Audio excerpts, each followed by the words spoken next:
ভুবনপুর গ্রামে হঠাৎ করেই ঘনিয়ে এলো এক অমঙ্গলের ঝড়।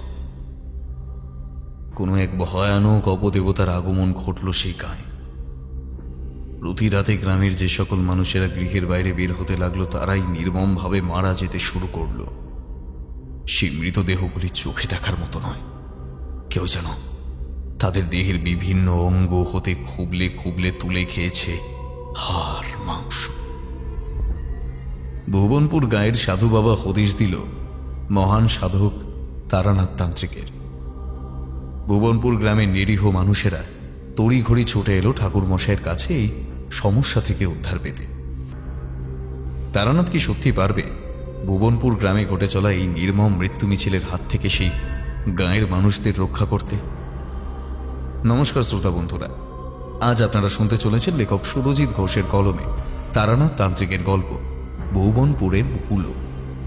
গল্প পাঠ ও গল্পের সূত্রধার আমি ব্রতদীপ ও অভিযান। অন্যান্য চরিত্রে নীল, অভিক, প্রীতম, অধ্যায়, আকাশ, অভিষেক, বর্ষা, অভিষেক দুবে ও সায়ক। শুনতে থাকুন আজকের বিশেষ কাহিনী তারানাথ তান্ত্রিক ও ভুবনপুরের ভুলো।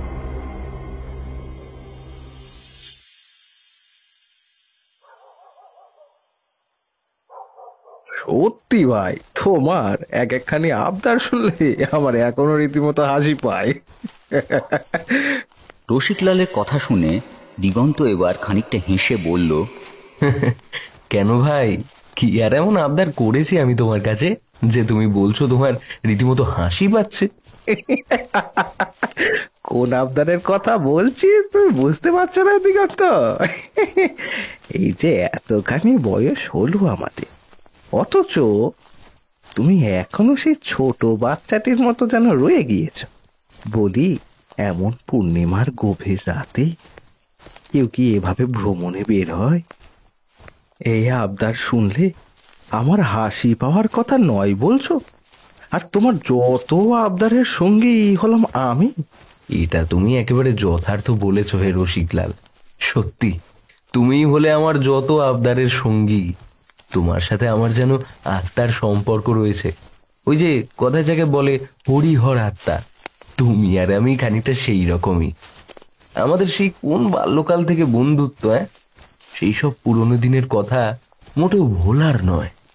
তুমি আর আমি একসাথে কত মজা করেছি, কত শত দুষ্টুমি করেছি, সেই জন্য পরিবারের মানুষদের কাছে নেহাত কম বকা কিংবা মারধর খাইনি। রসিকলাল, তোমার মনে পড়ে সেই সকল কথা? হ্যাঁ, কি যে বলো ভাই, সেই সকালের কথা কি ভুলে যাবার মতন? তুমি আর আমি মিলে যে কত মজা করেছি তার কোনো হিসাব নাই। চলো ভাই চলো, এবার কথা বলা একটু থামিয়ে বরং পা চালিয়ে চলো সামনের দিকে যাওয়া যাক। হ্যাঁ ভাই, তাই চলো। রসিকলাল এবং দিগন্ত হলো ভুবনপুর গ্রামের দুই যুবক। তারা ছোট থেকে একই সাথে বড় হয়ে উঠেছে। একে অপরের প্রতিটি সুখ দুঃখের ভাগিদার তারা। রসিকলাল একটু শান্তশিষ্ট সহজ প্রকৃতির মানুষ, আর তার অত্যন্ত ঘনিষ্ঠ বন্ধু দিগন্ত ঠিক তার সম্পূর্ণ বিপরীত স্বভাবের, অর্থাৎ দিগন্ত পুরোপুরি চঞ্চল প্রকৃতির যুবক। তারা যখন ছোট ছিল তখন তারা বাড়িতে কাউকে কিছু না জানিয়েই পূর্ণিমার রাতে একা একা ঘরের বাইরে বের হয়ে তাদের আশপাশের বেশ কিছু গ্রামে ঘুরে বেড়াত। মাঝে মধ্যে তারা হাতে নাতে ধরা পড়ে খুব মারধরও খেয়েছে বাড়ির বড়দের কাছে, কিন্তু তাতেও তাদের কোনো শিক্ষা হতো না। পূর্ণিমার রাতে দুই বন্ধু মিলে বের হয়ে এর গাছের আম, ওর গাছের কুল কিংবা ডাঁসানো পেয়ারা পেড়ে খেত। কখনো আবার দিগন্ত সঙ্গে করে নিয়ে বের হতো মাছ ধরার জাল। তারপর এর ওর পুকুরে জাল ফেলে তুলে আনতো বড় বড় রুই, কাতলা প্রভৃতি নানান ধরনের মাছ। এইভাবেই তারা তাদের শৈশব কাটিয়েছে মজা করে। কিন্তু বড় হওয়ার পর ধীরে ধীরে তাদের এই স্বভাবের পরিবর্তন হয়। তারা এখন আর রাত বিরেতে অমনভাবে বের হয়ে লোকের বাগান থেকে ফল চুরি কিংবা পুকুর থেকে মাছ ধরার মতো ঘটনা ঘটানো বন্ধ করে দিয়েছে। এই কিছুদিন আগেই দিগন্ত হঠাৎ করে রসিকের কাছে আবদার করে যে সামনের পূর্ণিমা তিথিতে গভীর রাতে তারা দুই বন্ধু মিলে আবার সেই ছোটবেলার মতো করে বের হবে গ্রাম ভ্রমণের উদ্দেশ্যে। তবে এখন তারা বড় হয়ে গেছে, ভালো মন্দ বুঝতে শিখেছে, তাই মানুষের কোনোরূপ ক্ষতি তারা করবে না। কারো গাছ থেকে ফল চুরি কিংবা পুকুর থেকে মাছ চুরি তারা করবে না। কেবলমাত্র পূর্ণিমার রাতের বেলা বের হয়ে গোটা গ্রামটা ও গ্রামের আশপাশের কিছু তল্লাট তারা ঘুরে দেখবে। আসলে পূর্ণিমার রাতের ওই আবছা আলো আঁধারির মধ্যে পায়ে হাঁটা রাস্তা ধরে নৈশ ভ্রমণের মধ্যে একটা আলাদাই মজা রয়েছে। দিগন্তের এই আবদারে অবশেষে সম্মতি জানায় রসিকলাল, আর সেই কথা মতোই তারা আজকে পূর্ণিমার রাতে দুজনে মিলে বের হয়েছে পূর্ণিমার রাতের বেলায় একটু ভ্রমণের উদ্দেশ্যে। রসিকলাল, তোমার মনে পড়ছে ভাই, ছোটবেলায় আমরা ওই সামনের খোলা মাঠে এসে বসে থাকতাম ঘন্টার পর ঘন্টা নরম কচি ঘাসের উপর, তারপর আকাশের দিকে মুখ তুলে তাকিয়ে পূর্ণিমার গোল কাঁসার থালার মতো বিশাল চাঁদটাকে দেখতাম। ওরে বাবা, তা আবার মনে নেই? আর দিগন্ত ভাই, তুমি সেই আকাশের দিকে তাকিয়ে একটা একটা করে নক্ষত্র গুনতে, মনে আছে? হ্যাঁ, একটা একটা করে নক্ষত্র গুনতাম। হ্যাঁ, আর কিছুটা সময় পরেই আবার সব নক্ষত্র যখন মিলেমিশে একাকার হয়ে যেত, তখন বিশাল রেগে যেতাম। আর প্রত্যেকবার আমি তোমার ওই রাগ ভাঙাতাম। চলো ভাই, এ ছোটবেলাকার মতো আমরা দুই বন্ধু মিলে একটু ওই মাঠের ধারটায় গিয়ে বসি। এখন আমাদের আর কেউ বিরক্ত করবে না। হ্যাঁ, তাই চলো। এই কথা বলে রসিকলাল আর দিগন্ত দুই বন্ধু মিলে এবার এগিয়ে গেল ভুবনপুর গ্রামের একেবারে প্রবেশ মুখের সামনে রাস্তার গা ঘেঁষে থাকা বিশাল বড় খোলা মাঠটির দিকে। আকাশে পূর্ণিমার গোল চাঁদ উঠেছে। চাঁদের জ্যোৎস্না আলো এসে পড়েছে সমগ্র চরাচর জুড়ে। বানভাসী চাঁদনি আলোয় দিবালোকের মতো স্বচ্ছ হয়ে উঠেছে চারপাশ। রাস্তা থেকে নেমে ওরা দুজন মিলে এবার এগিয়ে গেল সেই মাঠের দিকে। তারপর রসিকলাল আর দিগন্ত দুজনে নরম কচি ঘাসের উপর বসে পড়ল। এতটুকু মেঘের চিহ্ন মাত্র নেই আকাশে। কালো গালিচার মতো গগনপটে অভ্রের কণার মতো ছড়িয়ে ছিটিয়ে রয়েছে ছোট বড় নানা মাপের নক্ষত্র। সনসন করে বাতাস বইছে ক্রমাগত। সেই কনকনে ঠান্ডা বাতাসে মাঝে মধ্যেই দুলে উঠছে বিশাল বিশাল নারকেল আর তাল গাছের মাথা। দুই বন্ধু একে অপরের গা ঘেঁষাঘেঁষি করে বসল। মাঠ থেকে বেশ কিছুটা দূরে থাকা লতা গুল্মের ঝোপের ভিতর থেকে একটি ছোট্ট শৃগাল শাবক বেরিয়ে এসে হঠাৎ করেই ওদের ওই স্থানে দেখে খানিকটা চমকিত হয়ে আবার দৌড়ে ঢুকে পড়ে সেই বন্য ঝোপের মধ্যে। এইভাবেই রাত্রি আরো গভীর হতে থাকে। কতটা সময় ধরে যে তারা ওইখানে ওইভাবে বসেছিল তার কোনো ঠিক হিসেব নেই। হঠাৎ করে সহসা রসিকলালের সম্বিত ফিরল একটা অদ্ভুত শব্দে। পিছন থেকে একটা মর্মর আওয়াজে সে চকিতে ঘাড় ঘুরিয়ে পিছন দিকে তাকালো, কিন্তু রসিক কাউকেই দেখতে পেল না।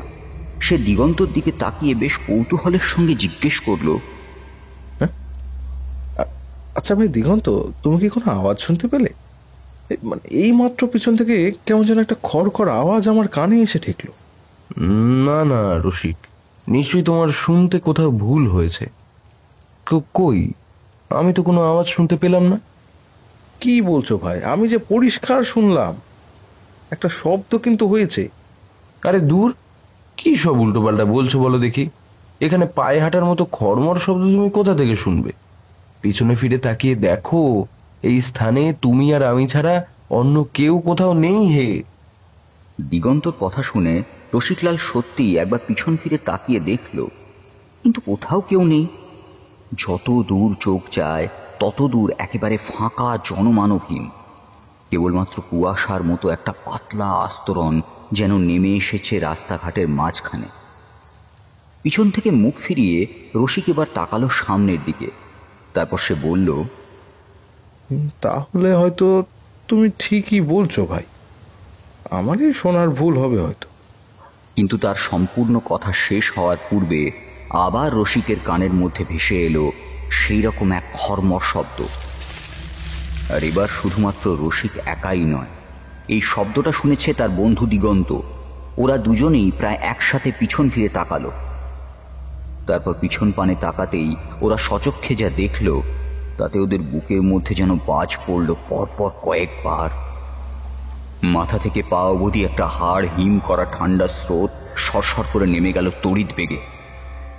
ওরা দেখল তাদের ঠিক পিছনে মাত্র কয়েক হাত তফাতে দাঁড়িয়ে রয়েছে একটা জমাট বাঁধা কালো অন্ধকারের ছায়া। তবে এই ছায়া দেখতে ভারী অদ্ভুত। সেই ছায়ামূর্তির চেহারা কিছুটা মানুষের মতো হলেও সে যেন মাটিতে দুই পায়ে ভর করে দাঁড়িয়ে নেই। সে বুঝি বাতাসের মধ্যে শূন্যে ভাসমান। ওই ছায়ামূর্তির কোনো অঙ্গ বোঝা যায় না। পূর্ণিমার রাতের প্রবল জোছনাতেও কেবলমাত্র তার টকটকে লাল চোখ দুটি দৃষ্টিগোচর হলো অবিলম্বে। ছায়ামূর্তির সেই ভয়ানক দুই চোখ থেকে যেন একটু একটু করে গড়িয়ে নামছে কোনো এক চটচটে তরল আঠালো পদার্থ। সেই ছায়ামূর্তির ওই চোখ দুটির দিকে তাকিয়ে থাকতে থাকতেই কেমন যেন সম্মোহিত হয়ে গেল দিগন্ত এবং রসিকলাল। নিমেষেই তাদের চোখ নিদ্রাচ্ছন্ন হয়ে পড়ে। তারা সোজা হয়ে উঠে দাঁড়িয়ে উদ্দেশ্যহীনভাবে হাঁটতে শুরু করে গোটা মাঠ জুড়ে। তাদের চোখের মনি বর্তমানে সম্পূর্ণ স্থির হয়ে গিয়েছে। তাদের দেহভঙ্গি দেখলে মনে হয় তারা যেন আর নিজেদের মধ্যে নেই, সেই ছায়ামূর্তির বশীভূত হয়ে পড়েছে সম্পূর্ণরূপে।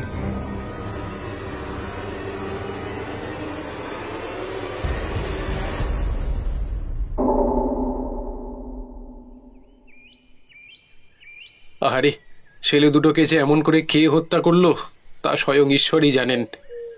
ছেলে দুটোরও কি আক্কেল জ্ঞান বলে কিছুই ছিল না? বলি, রাতের বেলা ওইভাবে কেউ বের হয় ঘরের বাইরে?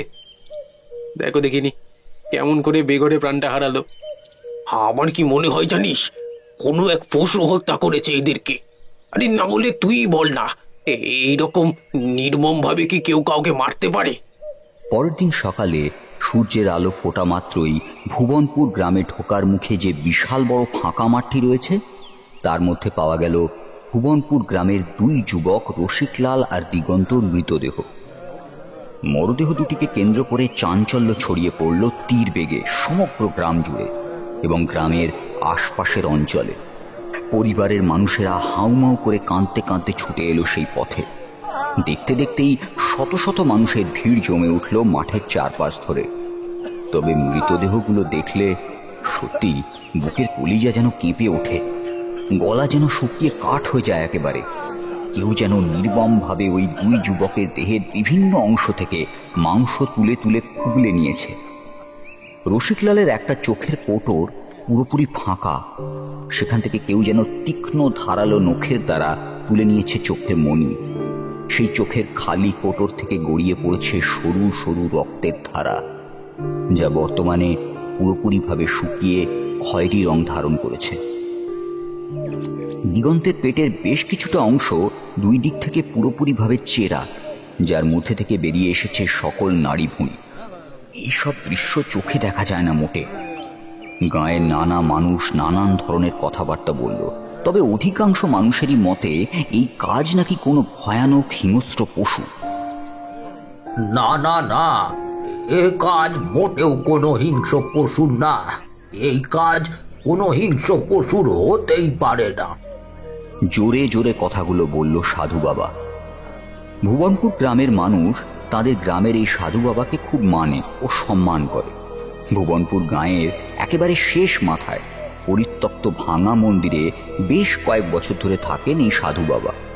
তিনি কিছু টুকিটাকি টোটকা তৈরি করতে পারেন ও নানা ধরনের তন্ত্রমন্ত্র জানেন। গ্রামের মানুষ নানান বিপদে আপদে ছুটে যায় তার কাছে।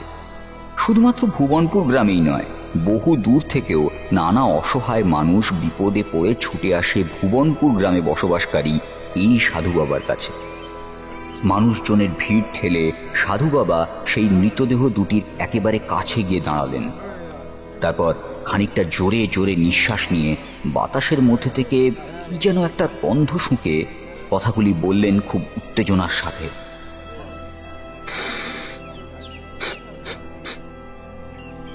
আমি আবারও তোমাদের বলছি, এ কাজ মোটেও কোনো হিংস্র পশুর নয়। বাতাসের মধ্যে আমি একটা অপশক্তির গন্ধ পাচ্ছি। কিছুটা কাশতে কাশতে ভয়ার্ত কণ্ঠে কথাগুলো বলল সাধু বাবা। সাধু বাবার মুখ থেকে এই সকল কথা শুনে উপস্থিত প্রত্যেকটি মানুষের মধ্যে একটা মারাত্মক ভয় যেন কাজ করতে শুরু করলো।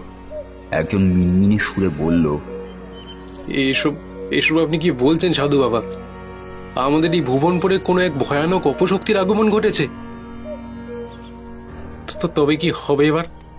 প্রতি রাতে যদি একে একে মানুষকে সেই অপশক্তি হত্যা করতে থাকে, তাহলে যে মহা সর্বনাশ ঘটবে। এই কাজে পুরোপুরি উজাগার হয়ে যাবে। না না, আপনাকে কিছু একটা করতেই হবে সাধু বাবা, কিছু একটা করতেই হবে সাধু বাবা, বাঁচান আমাদের।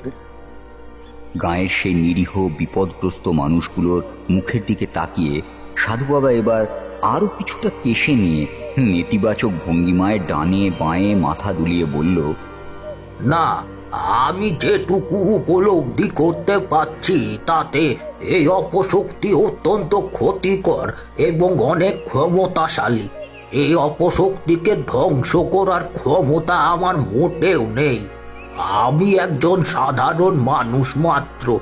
হ্যাঁ, অল্প স্বল্প কিছু তন্ত্র জ্ঞান আমার জানা রয়েছে, কিন্তু সেই দিয়ে কখনোই সম্ভব নয় এই ভয়ানক অপশক্তিকে বিনাশ ঘটানো।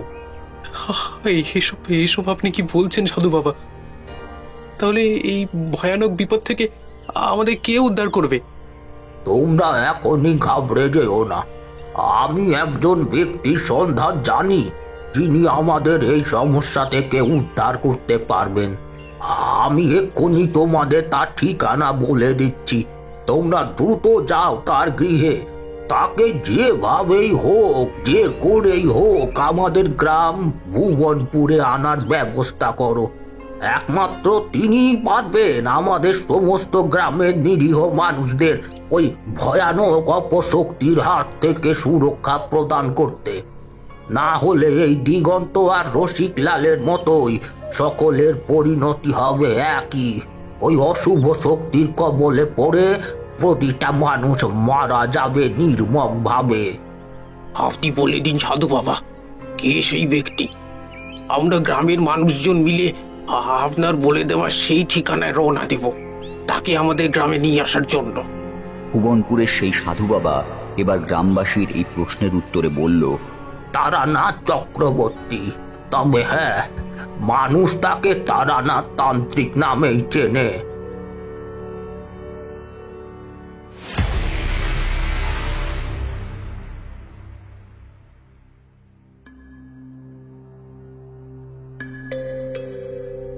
না, আজ সকাল হতেই চোখের পাতা খুলে বাইরের দিকে তাকাতে মোটেও বৃষ্টি হতে দেখলাম না প্রতিবারের মতন। যদিও এখন শীতকাল, পৌষ মাসের কনকনে ঠান্ডা পড়েছে বাইরে। সারাটা দিন যেমন তেমন ভাবে কেটে গেলেও রাতের দিকে সেই ঠান্ডার মাত্রা বাড়ছে যেন কয়েক গুণ বেশি। আজ রবিবার, তাই ছুটির দিন। মনে মনে ভাবলাম অনেক দিন হলো ঠাকুরমশাইয়ের বাড়ির দিকে যাওয়া হয় না, তাই আজ সকাল হতেই সিদ্ধান্ত নিলাম একটিবার মটলেন থেকে ঘুরে আসার জন্য। সকালের যাবতীয় প্রাতক্রিয়া সেরে আমি বেরিয়ে এলাম ঘরের বাইরে। তারপর দরজা বন্ধ করে হাঁটতে শুরু করলাম রাস্তা ধরে। পাঁচ মাথার মোড়ের কাছে এসে দাঁড়িয়ে চলে গেলাম ছোট্ট গুমটি মতন দোকানটার দিকে, ঠাকুর মশাইয়ের জন্য পাসিংশো সিগারেটের প্যাকেট কিনে আনতে। সেই সিগারেট ছাড়া তিনি একেবারেই গল্প বলে উঠতে পারেন না। তার গল্পের আসর নাকি কোনো মতেই জমাটি হয়ে ওঠে না। চায়ের দোকান থেকে এক প্যাকেট পাসিংশো কিনে তার দাম মিটিয়ে আমি পুনরায় হাঁটতে শুরু করলাম মটলেনের উদ্দেশ্যে। তবে হ্যাঁ, এমন পরিষ্কার দিনেও সঙ্গে করে ছাতাখানা নিয়ে তবেই আমি বের হলাম। কারণ এমন অনেকবার হয়েছে যে আমরা যখন ঘরের বাইরে বের হয়েছি ঠাকুরমশাইয়ের বাড়ি যাব বলে, তখন আকাশ রীতিমতো ঝরঝরে মেঘমুক্ত, অথচ ঠাকুরমশাইয়ের বাড়ি যাওয়ার সময় ঠিক মাঝ রাস্তায় ঝমঝম করে বৃষ্টি শুরু হয়েছে। তাই আমাদের পড়তে হয়েছে বিপাকে। রাস্তার মধ্যে কোনো ছাউনির নিচে আশ্রয় নিতে হয়েছে আমাদের বৃষ্টির হাত থেকে বাঁচতে। সেই রকম অবস্থায় যাতে পুনরায় আর না পড়তে হয়, সেই জন্যই আগে থেকে এই ছাতাখানা সঙ্গে নিয়ে তবেই বের হলাম। আমি লক্ষ্য করে দেখেছি আমাদের ঠাকুরমশাইয়ের বাড়ি যাবার সাথে বৃষ্টিপাতের যেন একটা অদ্ভুত যোগসূত্র রয়েছে। মনে মনে এইসব কথা ভাবতে ভাবতেই আমি হাঁটতে হাঁটতে এগিয়ে গেলাম সামনের দিকে। একে কাকাবাবু, আজ আপনি একা এলেন যে? কিশোরী কাকাবাবু আসবেন না বুঝি? আসুন আসুন, ভিতরে ঢুকে আসুন। মটলেনে ঠাকুরমশাইয়ের বাড়ির সম্মুখে যাওয়া মাত্রই আমি দেখলাম সদরের দরজা আজ পুরোপুরিভাবে হাট হয়ে খোলা রয়েছে। খোলা দরজা দিয়ে ভিতরে ঢুকতেই ঠাকুরমশাইয়ের কন্যা চারির সাথে আমার মুখোমুখি দেখা হল। বাচ্চা মেয়েটা সারল্য হাসি হেসে বলল কথাগুলো। আমি তার কথার উত্তরে বললাম, সঠিক কথা বলতে পারবো না চারিমা, কারণ তোমার কিশোরী কাকাবাবুর সাথে আজ আমার দেখা হয়নি। তাই আমি জানি না সে আসবে কিনা। আজ রবিবার ছুটির দিন, তাই জন্য আমি একলাই চলে এলাম কিশোরীর অপেক্ষা না করে। আচ্ছা, বেশ বেশ, ঠিক আছে, আপনি আসুন, ভিতরে ঢুকে আসুন কাকাবাবু। চারির কথায় আমি এবার সৌজন্যমূলক মৃদু হেসে দাওয়ার একপাশে নিচে জুতো জোড়া খুলে রেখে উঠে এলাম সোজা ওপর। দাওয়ায় রাখা তক্তপোষের উপর এসে বসলাম। বেশ কিছুটা সময় কেটে যাওয়ার পর আমি চারির দিকে তাকিয়ে প্রশ্ন করে বললাম, কি ব্যাপার চারিমা, একটিবারের জন্য ঠাকুরমশাইয়ের দেখা পেলাম না আশাইস্তক, কিংবা তার গলার শব্দ পর্যন্ত এলো না আমার কানে। তিনি কি বাড়িতে নেই? হ্যাঁ কাকাবাবু, আপনি একেবারে সঠিক আন্দাজ করেছেন। বাবা মশাই কিছুক্ষণ আগেই বাড়ি থেকে বের হয়েছেন তার একটি প্রয়োজনীয় কাজে। যদিও আমি জানি না কি সেই কাজ, তবে চিন্তা করবেন না, বাবা মশাই হয়তো কিছুটা সময়ের মধ্যেই ফিরে আসবেন। ততক্ষণ আপনি বসুন, আমি বরং আপনার জন্য এক পেয়ালা ঘন দুধের চা করে আনি। না না চারিমা, শুধু শুধু আমার জন্য এখন চা করতে হবে না। ঠাকুরমশাই এলে বরং একসাথে চা করো, আমাদের উভয়ের জন্য। আচ্ছা বেশ, ঠিক আছে কাকাবাবু, আপনার যেমনটা ইচ্ছা। এই কথা বলে চারি এবার চলে গেল সোজা রান্নাশালার ভেতর তার হাতের বাকি কাজ সম্পন্ন করতে। আমি অপেক্ষা করতে লাগলাম ঠাকুরমশাইয়ের ফিরে আসার জন্য, কিন্তু বেশ অনেকটা সময় অপেক্ষা করার পরেও তিনি ফিরে এলেন না। দরজার অপর প্রান্ত হতে করাঘাতের শব্দ শোনা মাত্রই আমি তড়িঘড়ি তক্তপোষের উপর থেকে নেমে সেই দিকে এগিয়ে গেলাম। তারপর দরজা খোলা মাত্রই দেখলাম কিশোরী দাঁড়িয়ে আছে সদরের সামনে। আমাকে দেখা মাত্রই সে তিরিক্ষি মেজাজের সাথে বেশ জোরালো ভাবে বলল, বাহ বাহ বাহ ভাই, আমি তোমার বাড়ি গিয়ে তোমার খোঁজ করলাম, আর তুমি এখানে এদিকে একা একাই চলে এসেছো ঠাকুর মশাইয়ের বাড়ি। হ্যাঁ, কিশোরীর কথা বলার ধরন ও তার চোখের মুখের অভিব্যক্তি দেখে আমি পরিষ্কার বুঝলাম যে সে আমার উপর বেজায় চটে আছে। আমি কিছুটা শান্ত গলায় তার দিকে তাকিয়ে বললাম, ওহে ভাইয়া, তুমি এত চটে যাচ্ছ কেন? আমি ভাবলাম তুমি হয়তো আজ আসবে না, সেই কারণেই তো তোমার জন্য অপেক্ষা না করে একলাই চলে এলাম ঠাকুরমশাইয়ের বাড়িতে। কিন্তু এলে কি হবে, এদিকে তার গৃহে এসে দেখি ঠাকুরমশাই বাড়িতেই নেই। তিনি নাকি কোনো একটা দরকারি কাজে বাইরে বেরিয়েছেন। তাই তোমার কোনো চিন্তা নেই, গল্প শুরু হয়ে যায়নি এখন। তুমি এসো, এসো দেখি ভিতরে এসো, আমি দরজাখানা বন্ধ করে দিই। এবার যেন কিশোরী কিছুটা শান্ত হলো আমার কথা শুনে। সে ঘরের ভেতর ঢুকে এলে আমি সদরের দরজা বন্ধ করে দিলাম। তারপর আমরা দুই বন্ধু মিলে দাওয়ার উপর উঠে তক্তপোষে এসে বসলাম। চারি রন্ধনশালার ভেতর থেকে বেরিয়ে এসে আমাদের জন্য রেখে গেল গরম গরম দুপিয়ালা ঘন দুধের চা আর বেশ কিছুটা মুড়ি মাখা। মুড়ি মাখার সাথে চা খেতে লাগলাম আমরা। ঠিক এমন সময় আবার দরজায় টোকা পড়ল। চারি আমাদের দিকে তাকিয়ে বলল, আপনারা খান কাকাবাবু, আমি দেখছি নিশ্চয়ই বাবা মশাই এসেছেন হয়তো। এই কথা বলে চারি এবার এগিয়ে গেল সদরের দিকে। আমি আর কিশোরী একইভাবে ঠায় বসে বসে চায়ের উষ্ণ পেয়ালায় ফোঁ দিয়ে চুমুক বসাতে লাগলাম। সদরের দরজা খোলা মাত্রই আমরা দেখলাম ঠাকুরমশাই প্রবেশ করলেন গৃহের অভ্যন্তরে। তিনি আমাদের দেখা মাত্রই অত্যন্ত আনন্দিত হয়ে পড়লেন। হাসতে হাসতে আমাদের দিকে তাকিয়ে তিনি বেশ প্রসন্ন সুরে বললেন, আরে কিশোরী যে, তা কখন এলে তোমরা? অনেকক্ষণ বুঝি অপেক্ষা করতে হলো। আর বলো না, একখানে বেশ দরকারি আর প্রয়োজনীয় কাজ মেটাতেই বাইরে বের হয়েছিলাম। না না ঠাকুর মশাই, আমি এইমাত্র অল্প কিছুটা সময় আগেই এসেছি আপনার গৃহে। তবে আমার এই বন্ধু বিভূতি এসেছে অনেকক্ষণ। তবে তাতে কোনো ব্যাপার নেই ঠাকুর মশাই, মানুষের দরকারি কাজ থাকলে সেই কাজ মেটাতে হবে বই কি। আমরা তো সবসময় আছি আপনার সাথে আড্ডা দেবার জন্য। কিশোরীর কথা শুনে ঠাকুরমশাই হাসতে হাসতে উঠে এলেন দাওয়া। তারপর তক্তপোষের উপর আমাদের ঠিক মুখোমুখি এসে বসলেন ফাঁকা জায়গায়। চারি তার বাবার উদ্দেশ্যে বলল, বাবা মশাই, আপনার জন্য কি এক পেয়ালা গরম গরম চা করে আনবো? না না না চারিমা, তোকে এখন আর চা করতে হবে না। আমি বাইরে থেকে চা খেয়ে এসেছি, তাই এখন আর চা খাওয়ার কোনো ইচ্ছা নেই। তুই যা, তোর নিজের কাজ কর, যা মা যা। সেই স্থান থেকে চারি চলে যেতেই আমি চায়ের শূন্য পেয়ালাটা মেঝেতে নামিয়ে রেখে কোমরে ধুতির সাথে গুজে রাখা সিগারেটের প্যাকেটখানা বের করে তা বাড়িয়ে দিলাম ঠাকুর মশাইয়ের দিকে। আমার দেখা দেখি কিশোরীও একই কাজ করল। সে তার সঙ্গে করে নিয়ে আসা পাসিং শো সিগারেটের প্যাকেট বের করে ওটা নামিয়ে রাখলো ঠাকুর মশাইয়ের সম্মুখে। ঠাকুর মশাই হাসতে হাসতে বললেন, তা কি ব্যাপার হে, আজ দুজনে মিলে দুখানি সিগারেটের প্যাকেট উপহার দিচ্ছ যে? হ্যাঁ, না মানে প্রত্যেকবার তো একটি করে পাসিং শো আমার জন্য কিনে আনো, তাহলে হঠাৎ করে কি হলো? আসলে ঠাকুর মশাই, আমরা দুই বন্ধু আজ একসাথে আসিনি তো, তাই আমি ভেবেছি হয়তো কিশোরী আপনার জন্য সিগারেটের প্যাকেট কিনে আনবে না, কিংবা সে হয়তো আজ আপনার এখানে আসবেই না। এমনটাই ভেবে আমি আপনার জন্য একটা পাসিং শোয়ের প্যাকেট কিনে এনেছি। আবার ঠিক একইভাবে হয়তো কিশোরীও এমনটা ভেবে সেও নিজের সাথে আসার সময় এক প্যাকেট সিগারেট কিনে এনেছে আপনাকে দেবে বলে। তাই জন্যই আজ আমাদের দুজনের তরফ থেকে আপনি দুটি সিগারেটের প্যাকেট পাচ্ছেন। তা ভালো, তা ভালো। মাঝে মধ্যে এরকমটা হলে নেহাত মন্দ হয় না। এই কথা বলে ঠাকুরমশাই এবার রসিকতার হাসি হেসে একখানি সিগারেটের প্যাকেট খুলে একটি সিগারেট বের করে ঠোঁটের দুই ফাঁকে তা আলতো করে চেপে ধরলেন। তারপর ফস শব্দে একটি দেশলাই কাঠি জ্বালিয়ে তাতে আগুন ধরালেন। সিগারেটে আগুন ধরা মাত্রই ফিনফিনে ধোঁয়া উঠে যেতে লাগলো ঊর্ধ্বপানে। বেশ তৃপ্তি করে তিনি সিগারেটে লম্বা লম্বা টান দিতে লাগলেন দুই চোখ বন্ধ করে।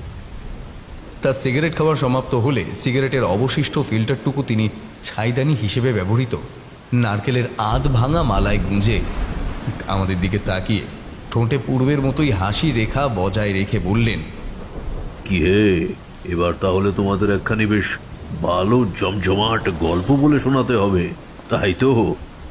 আমি এবং কিশোরী একে অপরের দিকে মুখ চাওয়াচাবি করলাম। এই যে দেখি মেঘ না চাইতেই জল। ঠাকুর মশাই নিজে থেকেই গল্প বলে শোনানোর কথা বলেছেন, এ যেন আমাদের কাছে হঠাৎ করে পাওয়া কোনো সুবর্ণ সুযোগ। কিশোরীটা চিরকালই বরাবর বড় অধৈর্য প্রকৃতির মানুষ, তাই সে আমি কিছু বলার আগে ভাগেই নিজে থেকেই বলে উঠল, হ্যাঁ ঠাকুর মশাই, তাহলে তো খুবই ভালো হয়। তবে আর দেরি করে লাভ নেই, আপনি বরং একখানা বেশ জমজমাট গোছের গল্প বলে শোনান দেখিয়ে বেলায়। কিশোরীর এই কথা শুনে ঠাকুরমশাই এবার ওপর থেকে নিচে সামান্য মাথা তুলিয়ে কি যেন ভাবতে শুরু করলেন। আমি কিংবা কিশোরী ঠাকুরমশাইয়ের এই লক্ষণ খুব ভালোভাবেই জানি। তিনি তার অতীতের স্মৃতি রোমন্থন করে কোনো একটা ঘটনার কথা মনে করার চেষ্টা করছেন। মনে মনে একবার গোটা বিষয়টাকে ভালোভাবে সাজিয়ে নিয়ে তিনি এবার বলতে শুরু করলেন তার আজকের কাহিনী। বেশ, তোমরা তো জানোই যে আমি অতীতকালে বিভিন্ন জায়গায় ঘুরে ঘুরে বেড়াতাম ভবঘুরের মতো। কোনো একটি নির্দিষ্ট জায়গায় একটানা বেশি দিন থাকতে আমার মোটেও ভালো লাগতো না। বিশেষ করে ঘরের ওই চার দেওয়ালের গণ্ডিবদ্ধ জীবনের মধ্যে আমার যেন কেমন দম বন্ধ হয়ে আসতো। তাই বারে বারে আমি বিভিন্ন জায়গায় ঘুরে ঘুরে বেরিয়েছি। চলতি পথে যেই সমস্ত বিপদগ্রস্ত মানুষদের সাথে আমার মোলাকাত হতো, আমি আমার সাধ্যমতো চেষ্টা করতাম তাদের বিপদ থেকে উদ্ধার করতে। তবে হ্যাঁ, আমার গুরুদেব আমায় বলেছিলেন যে সর্বত্যাগী সন্ন্যাসী হওয়া আমার পক্ষে এই জন্মে কখনোই সম্ভব হবে না। তাই আমাকে আমার সংসার ধর্ম পালন করে তবেই আমার সাধনা জীবন সম্পন্ন করতে হবে। আর ঠিক এই কারণেই আমি সংসার ধর্ম পালন করছি। কখনো কারোর ছেলে হয়ে, কখনো কারোর স্বামী হিসাবে, কিংবা কখনো চারির বাবা হয়ে আমি নিজের দায়িত্ব পালন করেছি।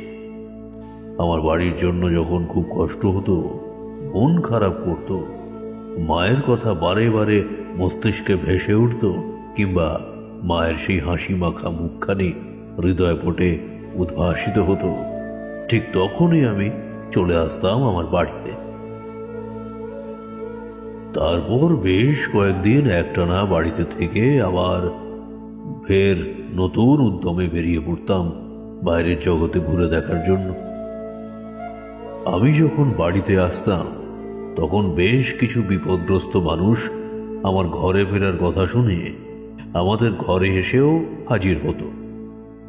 তোমরা তো জানো যে বিপদগ্রস্ত মানুষদের একবার বিপদের কথা শুনলে তাদের বিপদ থেকে সাহায্য করাই আমার প্রধান কর্তব্য হয়ে দাঁড়ায়। তো একবার এইরকমই এক ঘটনা ঘটল। আমি বেশ কয়েক মাস একটানা বাইরে কাটিয়ে ঘরে ফিরে এসেছিলাম কয়েকটা দিন কাটানোর জন্য। এমন সময় কয়েকজন বিপদগ্রস্ত মানুষ একদিন সাত সকালে আমার বাড়িতে এসে উপস্থিত হলো। তাদের গ্রামের বুকে সহসা নেমে আসা গুরুতর এক বিপদের হাত থেকে উদ্ধারের আশায়। কর্তা, কর্তা গো, আমাদের রক্ষা করুন কর্তা, আমাদের রক্ষা করুন। আমাদের সামনে যে এক ভয়ানক বিপদ এসে হাজির হয়েছে, সেই বিপদ থেকে বাঁচার কোনো পথ আমাদের জানা নেই। আমরা আমরা আপনার সন্ধান পেয়েছি, শুনেছি আপনার নাকি অনেক ক্ষমতা। আমাদের যদি কেউ এই বিপদ থেকে উদ্ধার করতে পারে তাহলে শুধুমাত্র আপনি পারবেন। যেভাবে হোক আমাদের বাঁচান কর্তা, বাঁচান আমাদের। কথাগুলো বলতে বলতেই আমার চরণ তলে লুটিয়ে পড়ল সেই দলটির মধ্যে থাকা একজন বয়স্ক প্রবীণ বৃদ্ধ মানুষ। আমি তার দুই কাঁধে ধরে তাকে তুলে বললাম, ছি ছি ছি ছি, এ আপনি কি করছেন? আপনি আমার থেকে বয়সে অনেক বড়, দয়া করে এইভাবে আমার পা স্পর্শ করবেন না, এতে যে আমার পাপ হবে, মহাপাপ। আপনারা শান্ত হয়ে একটু বসুন, মাথা ঠান্ডা করুন, তারপর বলুন আপনাদের গ্রামে কি বিপদ ঘনিয়ে এসেছে। আপনারা কোথাকার মানুষ? কোন গ্রামে আপনাদের ঘর? সবকিছু খোলসা করে বলুন, সবকিছু খোলসা করে বলুন, না হলে আমি যে কোনো কিছুই বুঝতে পারবো না ঠিকঠাকভাবে।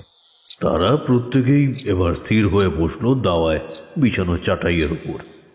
আমি তাদের চোখে মুখের দিকে তাকিয়ে বুঝলাম তারা রীতিমতো বেশ চিন্তিত অবস্থায় রয়েছে। তাদের দুই চোখের মনি বড়ই চঞ্চল প্রকৃতির। আমি এবার ঘরের ভেতর থেকে এক ঘটি জল এনে তাদের দিকে তা বাড়িয়ে দিলাম। সে ঘটির জলখানা তারা গলায় ঢাললো সকলে একটু একটু করে। তারপর তাদের দলের মধ্যে থেকে একজন তরুণ যুবক, যার নাম বৈকুণ্ঠ, সে আমার দিকে তাকিয়ে একটা শুকনো ঢোক গিলে বলল, নমস্কার ঠাকুর মশাই, আমার নাম বৈকুণ্ঠ। আমরা আসছি সেই বহুদূর গ্রাম ভুবনপুর থেকে। গতকাল রাতে আমাদের গ্রামে একটা অস্বাভাবিক ঘটনা ঘটেছে ঠাকুর মশাই, যার জন্যই আমরা বাধ্য হয়ে আপনার কাছে ছুটে এসেছি আপনার সাহায্যের আশায়। অস্বাভাবিক ঘটনা? তা শুনি বৈকুণ্ঠ, গতকাল রাতে তোমাদের গ্রামে ঠিক কি অস্বাভাবিক ঘটনা ঘটেছে সেই ব্যাপারে বলো। গতকাল রাতে আমাদের গ্রামের দুইজন যুবক, নাম রসিকলাল আর দিগন্ত, তারা রাতে বেড়াবার উদ্দেশ্যে অনেক রাত্রিবেলা বের হয়েছিল বাড়ির বাইরে। তা হাঁটতে হাঁটতে তারা এসে পৌঁছেছিল আমাদের গ্রামে প্রবেশের মুখে বিশাল বড় ফাঁকা একটা মাঠ আছে সেইখানে। কিন্তু সেখানে তাদের সাথে রাতের অন্ধকারে এমন ভয়ানক কিছু ঘটনা ঘটে, যার কারণে তাদের মৃত অবস্থায় আমরা সকালবেলা পাই। তবে আপনাকে কি বলবো ঠাকুর মশাই, আমরা এত বড় হয়েছি, এতদিন সেই গ্রামে থেকেছি, কিন্তু এইরকম ভয়ানক ঘটনা এর পূর্বে একটি বারের জন্য আমরা শুনিনি। মৃতদেহ দুটো মোটেও চোখে দেখার মতো ছিল না। কেউ যেন তাদের গোটা শরীরটার বিভিন্ন অংশ থেকে খুবলে খুবলে তুলে খেয়েছে মাংস। সে বিভৎস দৃশ্য ঠাকুর মশাই। যেই মাংসর আস্তরণ সরে গেছে, ভেতর থেকে হাড় বেরিয়ে এসেছে, কারোর বুক চিরে নাড়ি ভুড়ি বেরিয়ে এসেছে, আবার কারোর চোখের গর্ত পুরো ফাঁকা, সেখানে মনি বলে কিচ্ছুটি নেই। ওই মরদেহ দেখে আমাদের গ্রামের বেশিরভাগ মানুষই আন্দাজ করলো যে হয়তো কোনো ভয়ানক বন্য পশু তাদের আক্রমণ করেছিল, যার কারণেই এরকম মৃত্যু হয়েছে। কিন্তু আমাদের ধারণা যে ঠিক কতখানি ভুল তা বললেন ভুবনপুর গ্রামে বসবাসকারী সাধু বাবা। এই সাধু বাবাকে আমাদের গ্রাম সহ আশেপাশের প্রায় প্রত্যেকটা গ্রামের মানুষই যথেষ্ট মান্যতা দেয়। সাধু বাবার কথা ফলে যায় প্রতি পদে পদে। সেই বাবাই আমাদের বলেন যে এই ঘটনা আদেও কোনো পশুর পক্ষে ঘটানো সম্ভব নয়। তিনি নাকি সেখানকার বাতাসের মধ্যে এক ভয়ানক অপশক্তির অস্তিত্ব টের পাচ্ছেন। সাধু বাবা আপনার ঠিকানা দিলেন আর বললেন আমাদের যে যত তাড়াতাড়ি সম্ভব আপনার কাছে এসে আপনাকে আমাদের গ্রামে নিয়ে যেতে। ঠাকুরমশাই, আজকে রাতেও হয়তো এমন কিছু একটা ঘটনা ঘটতে চলেছে। আপনি দয়া করে আমাদের সাথে চলুন ঠাকুরমশাই, আমাদের গ্রামে চলুন। যেইভাবেই হোক গায়ের নিরীহ মানুষদের আপনাকে রক্ষা করতেই হবে। আমরা যে পুরোপুরি দিশাহীন হয়ে পড়েছি ঠাকুরমশাই, আমরা নিজেরাও জানি না যে আমাদের গ্রামে ঠিক কোন অপশক্তির আগমন ঘটেছে। তাই আমাদের এখন কেবলমাত্র ভরসা হলেন আপনি ঠাকুরমশাই। দয়া করে না করবেন না, চলুন আমাদের সঙ্গে। বৈকুণ্ঠর মুখ থেকে এই সমস্ত কথা শুনে আমিও এবার রীতিমতো বেশ চিন্তার মধ্যে পড়লাম। সত্যি যদি তাদের গ্রামে কোনো ভয়ানক অপশক্তির আগমন ঘটে থাকে, যার কারণে এই দুটি মৃত্যু ইতিমধ্যে ঘটে গিয়েছে, তাহলে আমার অবিলম্বে তাদের সাথে তাদের গ্রাম ভুবনপুরে যাওয়া দরকার। সেজন্যই আমি তাদের আশ্বস্ত করে বললাম, চিন্তা করো না বৈকুণ্ঠ, আমি তোমাদের সাথে ভুবনপুরে যাব। তবে তার আগে আমার কিছু প্রয়োজনীয় জিনিসপত্র সঙ্গে করে নিয়ে যাওয়া অত্যন্ত প্রয়োজন। সেই সমস্ত জিনিসপত্র আমি ঝোলার ভেতরে ভরে এক্ষুনি বেরিয়ে আসছি, কেমন? ততক্ষণ না হয় তোমরা আমার জন্য এখানে বসেই অপেক্ষা করো, কেমন? আমি আসছি এই মাত্র। আমার মুখ থেকে যাওয়ার কথা শুনে অত্যন্ত আনন্দিত হয়ে পড়ল বৈকুণ্ঠ সহ তার সঙ্গী সাথীরা, ওই গ্রামের মানুষের আর কি। বৈকুণ্ঠ আমার দুই হাত জড়িয়ে ধরে অত্যন্ত কৃতজ্ঞতা সুরে বলল, ঠাকুরমশাই, আপনাকে যে কি বলে ধন্যবাদ জানাবো সেই ভাষাই খুঁজে পাচ্ছি না। আপনি যে আমাদের বিপদের সময় এইভাবে আমাদের সাহায্য করবেন, সেইটা আমার কল্পনার বাইরে। সত্যি ঠাকুরমশাই, আপনার সম্বন্ধে সমস্ত কিছু যা শুনেছিলাম সব সত্য। আপনি মানুষ নয় ঠাকুরমশাই, আপনি সাক্ষাৎ দেবতা, সাক্ষাৎ দেবতা আপনি। আরে বৈকুণ্ঠ, এতে ধন্যবাদ জানানোর বিন্দুমাত্র কিছু নেই। আমি যা করছি সে সবই আমার কর্তব্য। আচ্ছা, তোমরা কিসে করে এসেছো এখানে? ঠাকুরমশাই, আমরা আমাদের সঙ্গে একখানা গরুর গাড়ি এনেছি, আপনার কোনো অসুবিধা হবে না। আপনি আমাদের সাথেই যেতে পারবেন সেই গরুর গাড়ি করে ভুবনপুরে। আচ্ছা বেশ, ঠিক আছে, তোমরা বসো, আমি অল্প কিছুটা সময়ের মধ্যেই ফিরে আসছি। আমি এবার চটজলদি আমার সেই লাল শালুর ঝোলার মধ্যে সমস্ত কিছু গুছিয়ে নিয়ে বাড়ির সকলকে বিদায় জানিয়ে বেরিয়ে এলাম ঘরের বাইরে। তারপর বৈকুণ্ঠদের সাথে গরুর গাড়ির ছইয়ের ভেতরে উঠে বসলাম। আমাদের গ্রাম থেকে ভুবনপুরের দূরত্ব ছিল বেশ অনেকটাই। সেখানে পৌঁছতে পৌঁছতেই সাঁঝবেলা নেমে এলো। ততক্ষণ চারিদিক থেকে ভেসে এলো শঙ্খধ্বনির শব্দ। ভুবনপুর গ্রামে প্রবেশ করার পূর্বে যে বিশাল সুদীর্ঘ বড় ফাঁকা মাঠ আমার নজরে পড়ল, সেই মাঠটির দিকে হাতের ইশারা করে বৈকুণ্ঠ আমায় বলল, ঠাকুরমশাই, এই হলো সেই মাঠ। আজকে সকালবেলা যেখানে উদ্ধার হয়েছিল সেই গ্রামের দুইজন যুবকের মৃতদেহ। এই যে ভাই, বলছি এখানেই একবার গরুর গাড়িটা থামাও তো, আমি একটিবার ওই মাঠটির নিকটে যেতে চাই। বৈকুণ্ঠ, তুমিও এসো তো আমার সাথে। ঠিক কোনখানে মরদেহ দুটি ছিল তা আমাকে দেখিয়ে দেবে, এসো। আমার কথা শুনে গরুর গাড়ির চালক এবার নিজের গাড়ি থামাল। গাড়ি থেকে নেমে এলাম আমি আর বৈকুণ্ঠ। ততক্ষণে সন্ধ্যার অন্ধকার বেশ গাঢ় হয়ে এসেছে। গাড়ি থেকে নেমে মাঠের মধ্যে জন্ম নেওয়া নরম কচি সবুজ ঘাসের মুখে পা রাখতেই আমার সমগ্র শরীর জুড়ে যেন একসাথে কয়েক হাজার বিদ্যুৎ প্রবাহিত হলো, জল তরঙ্গের ন্যায়। আমি বুঝলাম এই স্থানে ভয়ানক কোনো অপশক্তির আগমন ঘটেছিল গত রাতে। বৈকুণ্ঠ আমায় নিয়ে গেল সেইখানে যেখানে পড়েছিল তাদের গ্রামে নিরীহ ওই দুই যুবকের প্রাণহীন নিথর দেহ দুটো। ঘাসের মধ্যে প্রায় ঝুঁকে পড়ে আমি দেখলাম তখনও শুকনো চটচটে রক্ত লেগে রয়েছে নরম কচি ঘাসের অগ্রভাগে। দুই চোখ বন্ধ করে আমি বিড়বিড় করে একটা মন্ত্র পাঠ করলাম। তারপর খুব জোরে জোরে নিঃশ্বাস নিতে লাগলাম। আমার কপালে ক্রমশ ভ্রুকটি দেখা দিল। আমার সেই অবস্থা দেখে বৈকুণ্ঠ খানিকটা ইতস্তত বোধ করে জিজ্ঞাসা করল, ঠাকুরমশাই, আমি মানে আপনি কি কিছু টের পেলেন? হঠাৎ করে আপনার কপালে বেশ কয়েকটা চওড়া ভাঁজ পড়লো যে, কিছু বুঝলেন ঠাকুরমশাই?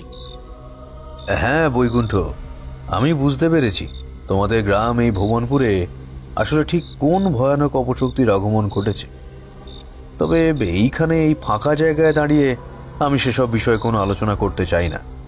তাছাড়াও এই আলোচনা কেবলমাত্র তোমার আর আমার মধ্যে সীমাবদ্ধ থাকলে মোটেও চলবে না। আচ্ছা, তোমাদের গ্রামের এমন কোনো একটা জায়গায় আমাকে নিয়ে চলো তো, যেখানে একসাথে বসে অনেকজন মানুষের জমায়েত ঘটা সম্ভব। আর তুমি তোমাদের সকল গাঁয়ের মানুষকে বলে দাও যে একটিবার যেন তারা প্রত্যেকে আসে আমার সাথে দেখা করতে, কেমন? আমার তাদের সঙ্গে কিছু জরুরি বিষয়ে কথাবার্তা আছে। আমার এই আদেশে বেশ ঘাবড়ে গেল বৈকুণ্ঠ। যতই হোক, ভয় পাওয়ার মতোই সেই পরিস্থিতি। আমাদের গ্রামে একটা চণ্ডী মণ্ডপ আছে ঠাকুরমশাই, আপনি চাইলে সেখানে আলোচনা সভা রাখতে পারেন। এক কাজ করুন, আপনি বরং এই গাড়ি করে চণ্ডী মণ্ডপের দিকে যান, আর আমি সকল গ্রামবাসীদের জানিয়ে দিচ্ছি তারা যেন এক্ষুনি একটিবার সেখানে গিয়ে উপস্থিত হয়। বৈকুণ্ঠের কথায় আমি সম্মতিসূচকভাবে মাথা নেড়ে সেই গরুর গাড়ির কাছে এসে গাড়িতে উঠে বসলাম। আর বৈকুণ্ঠ দৌড়ে চলে গেল গায়ের প্রতিটা পাড়ায় পাড়ায় খবর দিতে। হেলে দুলে আমাদের গরুর গাড়ি এসে থামল ভুবনপুরের গ্রামের চণ্ডী মণ্ডপের সম্মুখে। গাড়ি থেকে নেমে আমি এবং অন্যান্য সকলে এবার এগিয়ে গেলাম চণ্ডী মণ্ডপের সামনে। ধীরে ধীরে সেই গাঁয়ের অনেক মানুষ এসে উপস্থিত হলো সেখানে। আমার সাথে তাদের প্রাথমিক পরিচয় পর্ব সমাপ্ত হওয়ার পর আমি এবার মূল প্রসঙ্গে কথা বললাম। আপনাদের সবাইকে বলছি, আপনারা একটু শুনুন। আমি আপনাদের গ্রামের সেই মাঠের মধ্যে উপস্থিত হয়ে বাতাস থেকে গন্ধ নিয়ে বুঝতে পেরেছি যে আপনাদের গ্রাম এই ভুবনপুরের মধ্যে আসলে এক ভয়ানক অপশক্তি, যার নাম ভুলো, সেই ভুলোর আগমন ঘটেছে। আমার এই কথা শোনা মাত্রই উপস্থিত সকল মানুষের মধ্যে একটা মৃদু গুঞ্জন উঠল। ভুলো হলো একটি বিশেষ অপদেবতা। বলতে পারো যে গ্রামে বা তল্লাটে এই ভুলোর আগমন ঘটে সেইখানে প্রতি রাতে নেমে আসে সাক্ষাৎ মৃত্যুর ঝড়। প্রতি রাতে নিরীহ মানুষদের নানা ধরনের প্রলোভন দেখিয়ে কিংবা কাছের মানুষের কণ্ঠস্বর নকল করে বাড়ির বাইরে বের করে নিরীহ মানুষদের, আর যে বা যারা তার প্রলোভনে পা দিয়ে একবার বাড়ি ছেড়ে আসে বা ঘর ছেড়ে আসে, তাদের সে নিজের শিকারে পরিণত করে। এটাই হলো মূলত ভুলোর স্বভাব। ভুলো মানুষের পথ ভুলিয়ে দেয়, তাদের উদ্দেশ্যহীন করে তোলে। ভুলো নামক অপশক্তিটির দুই চোখে রয়েছে মারাত্মক রকমের সম্মোহনী ক্ষমতা। তার চোখের দিকে একটিবার তাকালে আচ্ছা আচ্ছা শক্তিশালী ক্ষমতাবান মানুষও ভুলে যায় তার আসল পরিচয়, অস্তিত্ব, তার প্রধান উদ্দেশ্য, লক্ষ্য, সমস্ত কিছু। সেই নিরীহ মানুষটির মস্তিষ্ক হতে কিছু অল্প সময়ের জন্য সমস্ত কিছু পুরোপুরিভাবে ভুলিয়ে দিয়ে সেই নিরীহ মানুষটির উপর প্রবল আক্রোশে ঝাঁপিয়ে পড়ে এই অপদেবতা। ঠিক যেমনভাবে আপনাদের গ্রামের ওই দুই যুবকের সাথে কাল রাত্রে ঘটেছে, অর্থাৎ কাল রাত্রে যাদের মৃত্যু ঘটেছে, তেমনভাবেই সে হত্যা করে সেই হতভাগ্য মানুষটির দেহের রক্ত মাংস খুবলে খুবলে খায়। আমার কথা শুনে সেখানে উপস্থিত ভুবনপুরের প্রত্যেকটি বাসিন্দা যেন পুরোপুরি পাথর হয়ে গেল। কারো মুখ থেকে একটি কথাও বের হলো না। সমগ্র চণ্ডী মণ্ডপ জুড়ে নেমে এলো এক অদ্ভুত রকমের অস্বস্তিকর মৃত্যু শীতল নীরবতা। ইতিমধ্যেই সন্ধ্যার অন্ধকার নেমে এসেছে বেশ গাঢ় হয়ে। মন্দিরের মধ্যে জ্বলতে থাকা ধূপ সুগন্ধ ছড়িয়ে দিচ্ছে বাতাসে। মাটির প্রদীপের স্বল্প মৃদু আলোয় সমগ্র জায়গাটা অদ্ভুত রকমের এক আলো আঁধারির মায়াজালে পূর্ণ হয়ে উঠেছে। সেই নীরবতা ভেঙে এবার বৈকুণ্ঠ আমার উদ্দেশ্যে কম্পমান স্বরে থেমে থেমে বলল,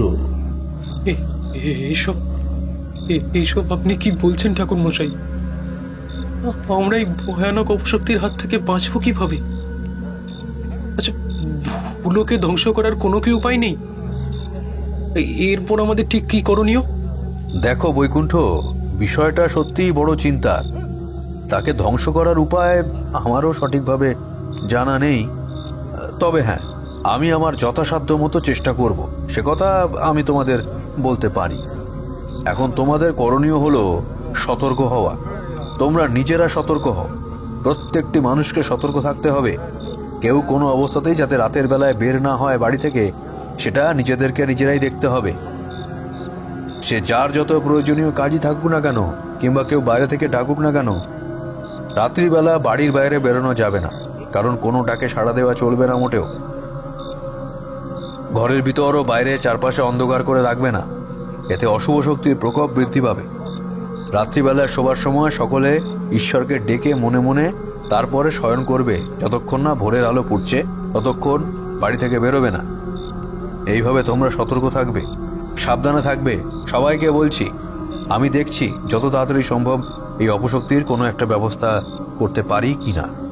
বন্যার সময় ভেসে যাওয়া মানুষ যেমন অসহায়ভাবে সামান্য খড়কুটো আঁকড়ে ধরার চেষ্টা করে, হুবহু সেই রকম অসহায়তার ছাপ দেখলাম প্রত্যেকটি মানুষের চোখে আর মুখে।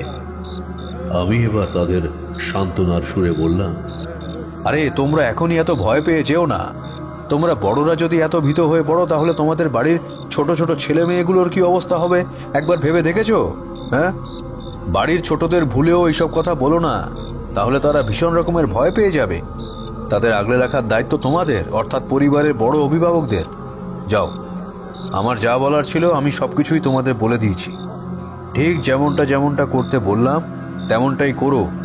আমার কথার অমান্য হলে অচিরা তোমাদের কপালেই কিন্তু বিপদ ঘনিয়ে আসবে, খুব সাবধান।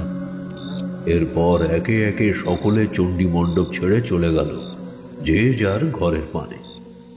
বৈকুণ্ঠ আমার দিকে এগিয়ে এসে বলল, ঠাকুরমশাই, চলুন আপনি আমার সঙ্গে আমার গৃহে চলুন। যে কটা দিন আপনি ভুবনপুরে থাকবেন, সে কটা দিন না হয় আমার সঙ্গে আমার বাড়িতেই রইবেন। আমার বাড়িতে আপনার কোনো রকম যত্নের অভাব হবে না ঠাকুরমশাই। আরে না না বৈকুণ্ঠ, আমি ভবঘুরে মানুষ, আমার অত যত্ন আত্মীর খাতিরে কোনো প্রয়োজন পড়ে না, বুঝলে? হে, ওইসব হলো তোমাদের ভ্রান্ত ধারণা। আমি এবার বৈকুণ্ঠের সাথে তার বাড়িতে এসে উপস্থিত হলাম। বৈকুণ্ঠ তার মায়ের সাথে আমার পরিচয় করিয়ে দিল। বৈকুণ্ঠের মা সাধনা দেবী ছিলেন ভারী ভালো মানুষ। বৈকুণ্ঠের বাবা ছিল না, তার মা আর তার ছোট বোন রুচিরাই ছিল সব। আসুন আসুন ঠাকুর মশাই, আপনি বাড়ির ভিতরে ঢুকে আসুন। কই রে মা রুচিরা, আমাদের ঘরে কে এসেছেন দেখে যা, আর তাড়াতাড়ি ঠাকুর মশাইয়ের জন্য একটু খাবারের ব্যবস্থা কর দেখি। সাধনা দেবী, আমাকে নিয়ে দয়া করে আপনারা এত ব্যতিব্যস্ত হয়ে পড়বেন না, তাহলে আমার বড়ই খারাপ লাগবে। আমাকে নিয়ে ব্যস্ত হওয়ার মতো কিছু নেই। তাই বললে কি আর হয় ঠাকুর মশাই, আপনি দয়া করে আপত্তি করবেন না। বাবা বৈকুণ্ঠ, তুই ঠাকুর মশাইকে নিয়ে ঘরে গিয়ে বস, আমি আর তোর বোন মিলে তোদের জন্য কিছু খাবার আর জল নিয়ে আসছি। সাধনা দেবীর কথা শুনে বৈকুণ্ঠ এবার আমাকে নিয়ে এসে বসালো তাদের ঘরে। স্বল্প কিছুটা সময়ের মধ্যেই বেশ কিছু মিষ্টান্ন আর শুকনো খাবার নিয়ে ঘরের ভেতরে ঢুকে এলেন বৈকুণ্ঠের মা সাধনা দেবী এবং তার বোন রুচিরা। খাবারের থালা নামিয়ে রেখে রুচিরা আমার পায়ে এসে মাথা ঠেকাল। আমি তাকে আশীর্বাদ করলাম, আর তারপর তার দিকে ভালো করে চেয়ে দেখতেই পুরোপুরি থ মনে গেলাম। আমি রুচিরার সর্ব অঙ্গ থেকে বিচ্ছুরিত হতে দেখলাম এক তীব্র রশ্মি। সেই অন্ধকারের মধ্যে ডুবে থাকা ঘরটার ভিতর তার দেহ হতে যেন বেরিয়ে আসছে বিদ্যুতের সাদাটে নীলাভ উজ্জ্বল আলোর রেখা। আমি জানি এই জ্যোতি কেবলমাত্র আমিই দেখতে পাচ্ছি, আমি ছাড়া আর অন্য কেউ এই উজ্জ্বল আলো দেখতে পাবে না। দেখতে পাবার কথাও নয়। এর থেকে আমি বুঝলাম যে রুচিরা মোটেও কোনো সাধারণ মেয়ে নয়, সে দৈব ক্ষমতার অংশ বিশেষ। আমি এবার রুচিরার উদ্দেশ্যে বললাম, রুচিরা মা, তোমার বাম হাতটা একটিবার আমার সামনে মেলে ধরো তো, আমার কিছু পরীক্ষা করার আছে। আমার কথা শুনে রুচিরা এবার নিজের বাম হাত মেলে ধরল আমার ঠিক সামনে। ঘরের মধ্যে জ্বলতে থাকা হ্যারিকেনের স্বল্প আলোতেও আমি এবার তার হস্তরেখা বিচার করে যা বুঝলাম, তাতে আমার শিরদাঁড়া দিয়ে সরসর করে একটা উষ্ণ রক্তের স্রোত বয়ে গেল। আমি পরিষ্কার দেখতে পেলাম তার হস্তরেখা বলছে এই মেয়েটি মোটেও কোনো সাধারণ মেয়ে নয়, এ সাক্ষাৎ দেবী কাত্যায়নের অংশ। এই মেয়ের জন্ম হয়েছে ভয়ানক কোনো অশুভ শক্তির নিধনের জন্য। এবং আমি এটাও বুঝতে পারলাম যে রুচিরার যখন বয়স ঠিক 18 বছর হবে, তখনই সেই অশুভ শক্তি বিনাশ করবে সে। ষোড়শী বালিকা থেকে অষ্টাদশীতে পরিণত হওয়ার সাথে সাথেই সে এক বিশেষ ক্ষমতার অধিকারিণী হবে, আর সেই ক্ষমতা দিয়ে এক অশুভ শক্তির বিনাশ ঘটাবে। এই সমস্ত কিছু জানতে পেরে আমি এবার অধিক কৌতূহলের সাথে জিজ্ঞাসা করলাম, আচ্ছা মা রুচিরা, তোমার বয়স এখন কত? আমার প্রশ্নের উত্তরে রুচিরা কিছু একটা বলতেই যাচ্ছিল, কিন্তু তাকে থামিয়ে তার দাদা বৈকুণ্ঠ বলে উঠল, রুচিরার বয়স এখন 18 হতে চলেছে ঠাকুর মশাই, তবে এখনো হয়নি। আর একটি মাত্র দিন পরই ও 18তে পা দেবে। আমি বুঝলাম দৈব ক্ষমতা সম্পন্ন এই নারীর হাতেই লেখা আছে ভুবনপুরের ভুলনিধনের কথা। এই কারণেই তার জন্ম হয়েছে এই গায়ে। সে কথা অবশ্য তাদের বাড়ির অন্য কোনো মানুষকে আমি জানালাম না, জানিয়েই বা কি করব। এতে ওরা আর রুচিরাকে নিজেদের বাড়ির মেয়ে হিসেবে আগের মতো স্বাভাবিক সাধারণ ব্যবহার করবে না। তারা যদি জানতে পারে যে রুচিরা দেবী কাত্যায়নের অংশ, তাহলে গোটা গাঁয়ের মানুষ তাকে রীতিমতো পুজো করা শুরু করবে। তার আর বিবাহ হবে না কোনোদিনই। মেয়েটার এত বড় সর্বনাশ আমি কিছুতেই ঘটতে দিতে পারি না। সেই জন্যেই এই সমস্ত কিছু আমি গোপন করে গেলাম। অষ্টাদশী অবস্থায় কিছু দৈব ক্ষমতা পাবে সে, একথা সত্য, কিন্তু সেই অশুভ শক্তি নিধনের পর আপনা হতেই সেই ক্ষমতা আবার তার মধ্যে হতে বিলীন হয়ে যাবে, এটাও বাস্তব। সে আবার পুরোপুরি সাধারণ মেয়ে মানুষ হিসেবেই পরিণত হবে। ওরা সকলে এবার সেই ঘর ছেড়ে চলে গেল। আমি রাতের খাবার শেষ করে গিলাসের ঢাকা নামিয়ে সবটুকু জল ঢকঢক করে খেয়ে ফেললাম। তারপর ঘরের দরজা আগল তুলে টান হয়ে শুয়ে পড়লাম বিছানায়। সারা দিনের অনেক পরিশ্রম, পথ ক্লান্তির কারণে আমার দুই চোখের পাতা জুড়ে নেমে এলো ঘুম। নিজের অজান্তেই একসময় ঘুমিয়ে পড়লাম আমি।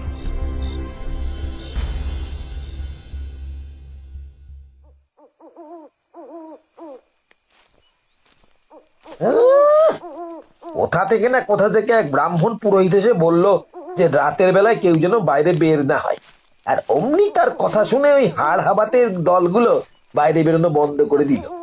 সাধে কি আর বলি, যত মূর্খ নিয়ে আমার কারবার। এই চল চল রে বৈদ্য, পা চালিয়ে চল বাবা, আমাদের এখনো অনেকখানি পথ হেঁটে যেতে হবে। কথাগুলো নিজের মনেই বলতে বলতে হাঁটতে লাগলো ভবতোষ মুখুজ্জে। ভুবনপুর গ্রামের এক নামকরা ব্যক্তি সে। ভবতোষের ছিল বড় ব্যবসা। সে তার একখানি প্রয়োজনীয় কাজে তার প্রধান কর্মচারী সদাচরণকে নিয়ে আজ এই রাতের অন্ধকার থাকাকালীন বের হয়েছে শহরে যাওয়ার জন্য।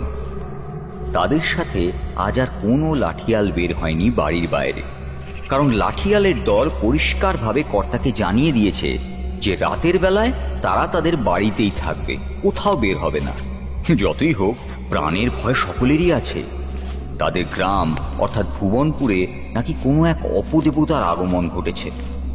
সে কথা জানার পরেও কর্তামশাইকে রক্ষা করার জন্য তারা বাড়ির বাইরে বের হবে, এত বড় বুকের বল তাদের নেই। সংসারে ছেলে বউয়ের মায়া ত্যাগ করা খুব সহজ কথা নয়। নিজের মনেই আবার গজগজ করে উঠল ভবতোষ মুখুজ্জে। সদাচরণ, তুমি কোনো চিন্তা করো না, একবার শহর থেকে কাজ ছেড়ে ভালোই ভালোই ফিরে আসতে দাও, তারপর প্রত্যেকটাকে আমি কাজ থেকে ছাড়াবো, সাফ সাফ বলে দিলাম। যদি আমার দেহরক্ষী হয়ে আমায় রক্ষা করার জন্য তারা রাতের বেলা বাইরে বেরই না হতে পারে, তাহলে ওই রকম দেহরক্ষীর আমার কোনো প্রয়োজন নেই। আমি অন্য দেহরক্ষী খুঁজে নেব। বলি, ভাত ছড়ালে কি আর কাকের অভাব হয়? এবার যেন টনক নড়ল ভবতোষ মুখুজ্জের। কই, এতক্ষণ ধরে তিনি এত কথা বলে চলেছেন, অথচ সদাচরণ তো কোনো কিছুই বলছে না। এই ভেবে ভবতোষ মুখুজ্জে পিছন ফিরে তাকাতে পুরোপুরি অবাক হয়ে গেল। তার সঙ্গে সঙ্গে আসা সদাচরণ কোথাও নেই। গোটা রাস্তা পুরোপুরি ফাঁকা। ভবতোষ মুখুজ্জে এবার বেশ জোরে জোরে দুবার সদাচরণের নাম ধরে ডাকল, কিন্তু তাতেও কোনো ফল হলো না। রাতের অন্ধকারে পুরোপুরি নিমজ্জিত হয়ে রয়েছে সমগ্র রাঙামাটির রাস্তা। চারিদিকে কেমন যেন ঘুটঘুটে অন্ধকার।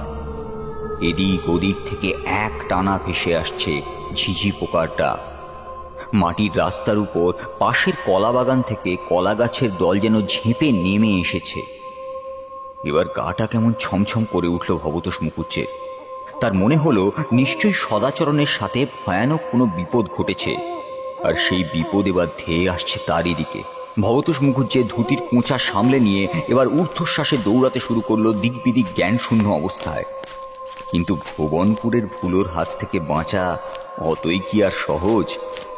অন্ধকারের মধ্যে চকচক করছে ভুবনপুরের বুকে নেমে আসা ভুলো নামের সেই অপদেবতার দুই চোখ। সেই চোখের দিকে তাকালে সম্মোহিত হয়ে যেতে হয়। ভবতোষ পুরোপুরি সম্মোহিত হয়ে দিগ্ভ্রান্তের মতো এদিক ওদিক জুড়ে হাঁটতে শুরু করল।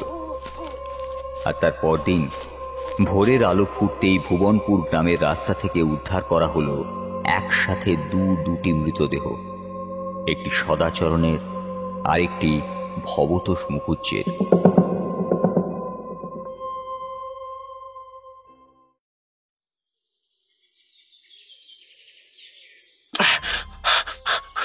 ঠাকুরমশাই, আপনি শুনেছেন খদাখানা? গতকাল রাতেও মারা গিয়েছে আমাদের গ্রামের দুইজন মানুষ, ভবতোষ মুখুজ্জে আর সদাচরণ। দৌড়তে দৌড়তে ঘরের মধ্যে এসে ঢুকলো বৈকুণ্ঠ। তারপর হাঁপাতে হাঁপাতে কথাগুলো বলল। আমি তার কথা শুনে তার দিকে তাকিয়ে কোমল গলায় বললাম, আমি সবকিছুই জানি হে বৈকুণ্ঠ, সব কথাই আমার কানে এসেছে, কিন্তু আমি বা কি করতে পারি বলো? কেউ যদি আমার বারণ না শুনে রাতের বেলায় ওইভাবে গৃহের বাইরে বের হয়, তাহলে তো বিপদ ঘটবেই। তবে চিন্তা নেই, আজ রাতেই এর সমাধান ঘটবে। ওই ভয়ানক অপশক্তির হাত থেকে রেহাই পাবে তোমাদের গ্রাম, এই ভুবনপুরের নিরীহ মানুষেরা। এই আমার প্রতিশ্রুতি তোমার কাছে। আমার মুখ থেকে এই কথা শুনে আনন্দে যেন আত্মহারা হয়ে পড়ল বৈকুণ্ঠ। সে এক প্রকার দৌড়ে এসে আমার পদতলে বসে আমার দুই হাত জড়িয়ে ধরে বলল, তার মানে ঠাকুরমশাই, আপনি আজকেই কোনো একটা বিহিত ঘটাবেন, তাই তো? হ্যাঁ, আজকেই বিনাশ ঘটবে ওই অপশক্তির। তবে আমি তাকে বিনাশ করতে পারবো না, সেই ক্ষমতা আমার নেই। তাকে বিনাশ করবে অন্য একজন নারী শক্তি। আমার এই মুখ থেকে এই কথা শুনে বেশ কিছুটা যেন হকচকিয়ে গেল বৈকুণ্ঠ। সে কাতর সুরে বলল, তার মানে ঠাকুরমশাই, আজ রাতে কোনো এক মেয়ে মানুষ বিনাশ করবে আমাদের গ্রামে আগত ওই অপশক্তির? হা ভগবান ঠাকুরমশাই, এ আমি কি শুনছি? কোনো মেয়ের শরীরে কি তেমন শক্তি আছে? তেমন ক্ষমতা কি রাখে কেউ? যে কাজ কিনা কোনো পুরুষ মানুষে করতে পারবে না, তা করবে এক নারী। ওহে বৈকুণ্ঠ, তুমি ভুলে যাচ্ছ কেন? মা দুর্গাও কিন্তু দশভুজা হয়ে ত্রিভুবনকে রক্ষা করেছিলেন মহিষাসুরের হাত থেকে। আজ তারই পুনরাবৃত্তি ঘটতে চলেছে। নারী শক্তিকে মোটেও তুচ্ছ ভেবো না হে, তাহলে বড়ই ভুল করবে তুমি। বুঝলে? তার ঠাকুরমশাই, আমি কি জানতে পারি যে কে সেই মহাশক্তির অধিকারিণী নারী, যে বিনাশ করবে আমাদের গ্রামের এই অপদেবতাকে? সেই মেয়ে কি আমাদেরই গ্রামের কোনো মেয়ে? তোমাদের গ্রামের অন্য কোনো মেয়ে নয় হে, তোমার বাড়িরই মেয়ে। সেই মেয়ের নাম রুচিরা।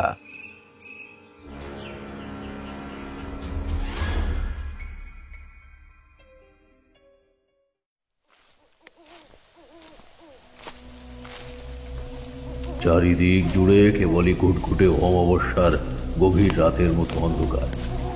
সেই অন্ধকারের মাত্রা এতটাই বেশি যে মাত্র কয়েক হাত তফাতে কি রয়েছে তা অবধি দেখার বিন্দুমাত্র অবকাশ নেই। শন শন শব্দে ঝড়ো হাওয়া বইছে সমানে। সেই হাওয়ার দাপটে উঁচু উঁচু তাল গাছ আর নারকেল গাছের মাথাগুলো প্রবলভাবে দোলা খাচ্ছে এদিক থেকে ওদিকে। সেই হাওয়ার বেগ এতটাই বেশি যে একটা বিশাল বড় পেয়ারা গাছের অপলকা মগডাল মড়মড় শব্দে ভেঙে পড়ল নিচে। হাঁটতে হাঁটতে আমি এসে দাঁড়ালাম ভুবনপুরের প্রবেশ মুখে, যে বিশাল বড় খোলা মাঠটি রয়েছে সেখানে। খুব স্বাভাবিকভাবেই চারিদিকে একেবারে জনশূন্য। গোটা জায়গাটা যেন একেবারে ডুবে গেছে পাতালের অন্ধকারে। যেদিকে তাকানো যায় সেদিকেই শুধু আঁধার আর আঁধার, বিন্দুমাত্র আলোর চিহ্ন নেই কোথাও। চারিদিকে পুরোপুরি নিঝুম হয়ে রয়েছে। ভুবনপুরের সেই খোলা মাঠের মধ্যে এসে দাঁড়াতে একটা বিটকেল পচা গা গোলানো গন্ধ আমার নাকে এসে ঠেকল। আমি বুঝলাম আমি সেই অপদেবতার অত্যন্ত কাছাকাছি এসে উপস্থিত হয়েছি।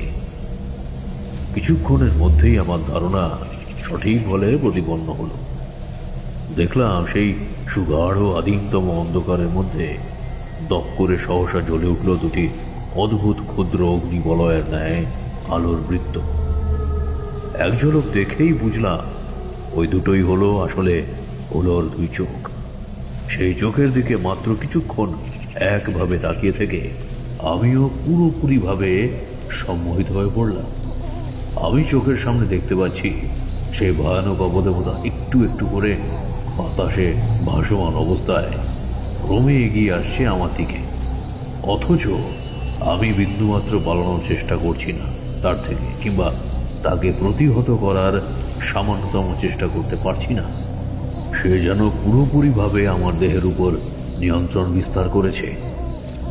তোমরা একটিবার ভেবে দেখো, আমি যে তারনাথ চক্রবর্তীর জীবনে নানান ধরনের বিভীষিকার মুখোমুখি হয়েছি বারে বারে, সেই আমার পর্যন্ত ঠিক কি অবস্থা করেছিল ওই অপদেবতা, তাহলে নিশ্চয়ই বুঝতে পারছো যে সেই অপদেবতা ঠিক কতখানি শক্তিশালী প্রকৃতির ছিল।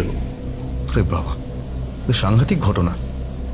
এরপর কি হলো ঠাকুরমশাই? মানে আপনিও কি তাহলে সেই হুলোর চোখের দিকে তাকিয়ে সম্মোহিত হয়ে পড়লেন?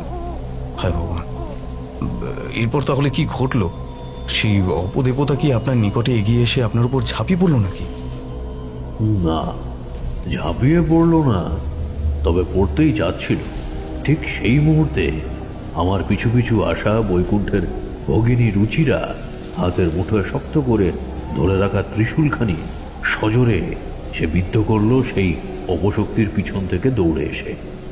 রুচিরার হাতের ত্রিশূল সেই বুলোর কালো দেহে বিদ্ধ হওয়ার সাথে সাথে একটা বিকট চিৎকার করে উঠল সেই অপদেবতা।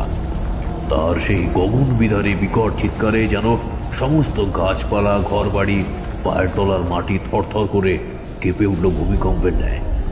সেই ত্রিশূল ক্রমশ আরো শক্তভাবে গেঁথে যেতে লাগলো বুলোর দেহে। সেই আহত স্থান থেকে বেরিয়ে এলো চটচটে সবজেটে রক্ত। ধীরে ধীরে মাটির মধ্যে ধড়াস করে লুটিয়ে পড়ল সেই অপদেবতা। তারপর রাতের অন্ধকারাচ্ছন্ন খোলা আকাশের দিকে হাঁ মুখ করে মরণাপন্ন মাছের মতো খাবি খেতে লাগলো দানবাকৃতির গুলো। তারপর ধীরে ধীরে তার সেই হাঁ করা মুখটা থেকে বেরিয়ে এলো জিভের অগ্রভাগ। দাউ দাউ করে জ্বলতে থাকা আগুনের মতো তার ওই দুই চোখ ক্রমে বুঝে এলো এবার ধীরে ধীরে। আমার উপর থেকে ভুলোর সম্মোহন কেটে গেল পুরোপুরিভাবে। বাতাসের সাথে মিলিয়ে গেল অপদেবতা। রুচিরাকে সাথে নিয়ে আমি ফিরে এলাম তাদের গৃহে। পরের দিন সকাল হলে চণ্ডী মণ্ডপে আবার একখানি জনসমাবেশে ডেকে সকলকে জানিয়ে দিলাম আর দুশ্চিন্তার কোনো কারণ নেই, কারণ যে অপদেবতার আগমন তাদের গ্রামে ঘটেছিল সে ইতিমধ্যেই ধ্বংস হয়ে গিয়েছে চিরতরে। এরপর বৈকুণ্ঠদের বাড়িতে বেশ কয়েকদিন একটানা থেকে তারপর ফিরে এলাম আমার নিজের গৃহে। এইভাবেই সেইবার রুচিরার জন্য ভুবনপুরের ভুলোর হাত থেকে রক্ষা পেয়েছিল সে গাঁয়ের সাধারণ মানুষ। কিন্তু ঠাকুর মশাই, গল্পের শেষ অংশটুকু তো আমরা বুঝতে পারলাম না। যদি আর একটু খোলসা করে খুলে বলতেন তাহলে বড় সুবিধা হতো। বুঝতে পারলে না? আচ্ছা, বেশ বেশ। আচ্ছা, বলো দেখি গল্পের কোন অংশ তোমাদের বুঝতে অসুবিধা হচ্ছে? ঠাকুর মশাই, এই গল্পের শেষ অংশটুকু একটু ভালো করে বিশ্লেষণ করুন। ওই যে আপনি রুচিরাকে কিভাবে রাজি করালেন কিংবা কি করে বোঝালেন সেই অবদেবতাকে নিধনের কথা, এই সমস্ত কিছু আর কি। ওই দেখো দেখি, হ্যাঁ, এই এই সমস্ত কিছু তো বলতে একেবারেই ভুলে গেছি। আমি সেদিন সকালে বৈকুণ্ঠের সাথে আলোচনা করলাম এই বিষয়ে। বললাম তার নিজের মনের কথা। তোমাদের তো আমি আগেই বলেছিলাম যে আমি রুচিরার দেহ হতে এক অদ্ভুত উজ্জ্বল আলোর আভাবের তো দেখেছিলাম। সাধারণ মানুষের দেহ হতে ওইরূপ কোনো আলোর আভাবের হয় না। আমি এটাও জানতে পেরেছিলাম রুচিরা যেদিন অষ্টাদশীতে পরিণত হবে সেই দিনই সে এক মহাশক্তির অধিকারিণী হবে। সেদিনই আমি বৈকুণ্ঠর মুখ থেকে জানতে পারলাম যে তার বোনের বয়স সেই দিনই 18 বছর হবে। তাই জন্য রুচিরাকে আলাদাভাবে পৃথক গৃহে ডেকে সমস্ত কিছু খোলসা করে বুঝিয়ে বলেছিলাম যে তাকে ঠিক কি কি করতে হবে সে ব্যাপারে। দেখলাম মেয়েটা অত্যন্ত সাহসী। সে আমার সব কথা মন দিয়ে শুনল, তারপর আমার কথায় রাজিও হয়ে গেল। আমি তাকে বললাম যে আমি আগে আগে যাব তাদের গ্রামের ওই ফাঁকা মাঠে, এবং সেই অপদেবতা অর্থাৎ ভুলো আমায় তার নিজের সম্মোহনের মায়াজালে বন্দী করতে যখন অত্যন্ত ব্যস্ত থাকবে, ঠিক সেই সময় সেই সুযোগটাকে কাজে লাগিয়ে তাকে বধ করতে হবে। রুচিরা যথাযথভাবে তার কার্য সম্পন্ন করেছিল, আর এইভাবেই ভুবনপুরের ভুলোর ধ্বংস হলো রুচিরার হাতে। চলো ভাইয়া কিশোরী, আজকের মতন তো গল্প শেষ এখানে। এবার তাহলে আমাদের ওঠা যাক নাকি? হ্যাঁ ভাই, চলো। ঠাকুর মশাই, আজকের মতন আমরা এলাম তাহলে। আবার অন্য কোনো একদিন অন্য কোনো সময় নতুন গল্প শোনার লোভে আবার ছুটে আসবো ক্ষণ। এই কথা বলে আমরা তক্তপোষ ছেড়ে উঠে দাঁড়াতেই যাচ্ছিলাম, ঠিক এমন সময় চারি রান্নাশালার ভেতর থেকে বেরিয়ে এসে বলল, না না কাকাবাবু, কোথাও যাওয়া হবে না এখন আপনাদের। এই শীতের সময় একটু গরম গরম পিঠে তৈরি করেছি, সেই সব পিঠে পুলি না খেয়ে আপনারা কিন্তু কোথাও যাবেন না। চারির কথা শুনে কিশোরীর জিভ হতে এবার যেন জল বেরিয়ে এলো। সে হাসতে হাসতে বলল, তুমি কোনো চিন্তা করো না চারিমা, তুমি একবার যখন আমাদের থেকে যাওয়ার কথা বলেছ তখন পিঠে পুলি না খেয়ে আমরা কোথাও নড়ছি না। তুমি মন দিয়ে ভালোভাবে পিঠে তৈরি করো, আমরা এখানেই বসে আছি। তুমি পারো বটে ভায়া।